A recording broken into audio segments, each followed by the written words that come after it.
I scanned the room. George, the sales manager, had used that very car last week to pick up his mother-in-law from the hospital, bragging on Instagram about company perks. Now, he kept his head down, intently studying his legal pad. Sarah from HR, who asked for the keys every other month for supplies, but really just wanted to cruise with her boyfriend, was looking at me with a sneer, as if I were a white-collar criminal. It turns out that in the face of profit, kindness isn't just cheap, it's invisible. What do you think, Nate? I asked. My voice was calmer than I expected. Nate avoided my gaze. The photos speak for themselves. Diana, you've been with us since the beginning, and we're friends, but a policy is a policy. We have to separate the personal from the professional. That's a fundamental principle. He paused, a look of grim determination settling over his features. Here's how we'll handle this.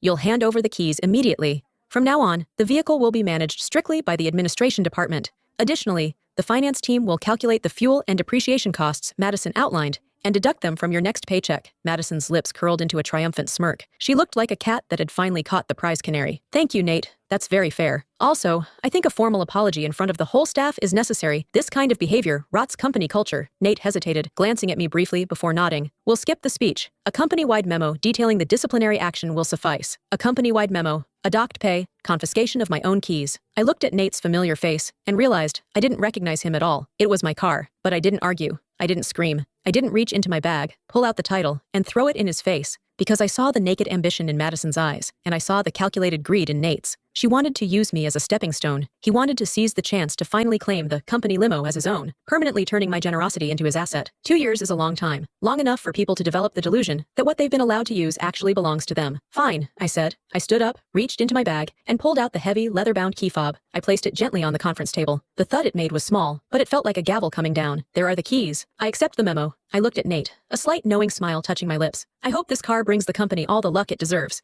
Nate clearly hadn't expected me to fold so easily. He blinked, a flash of relief, and then greed crossing his face. I'm glad you understand, Diana. It's for the good of the firm. Madison snatched the keys off the table, gripping them tight as if they were a golden ticket to the C-suite. See, Diana? If you'd just been honest from the start, it wouldn't have come to this. I looked at her with pure pity. She didn't realize what she was holding. She thought she'd snatched power. In reality, she had just grabbed a live grenade, one that was about to blow this company to pieces. The memo hit everyone's inbox 30 minutes later. The subject line was a serrated blade. Disciplinary notice regarding misuse of corporate assets. Operations Director Diana Mercer. It detailed my crimes with surgical precision. The long-term unauthorized use of the firm's flagship Cullinan for personal errands, picking up children, and shopping trips. It cited a severe breach of asset management protocols and conduct unbecoming of leadership. I sat in my office, listening to the murmurs drifting over the cubicle walls. Unbelievable. She always acted so high and mighty, but she's just another cheapskate skimming off the top, right? A Cullinan? That's a $400,000 car. Using it as a minivan? Some people have no shame. Do you think she actually thought Nate wouldn't notice? Even he doesn't drive it that often. Madison really did us a favor. It's about time someone cleaned house. I took a sip of my coffee. The bitterness coated my tongue, but it couldn't touch the coldness in my chest.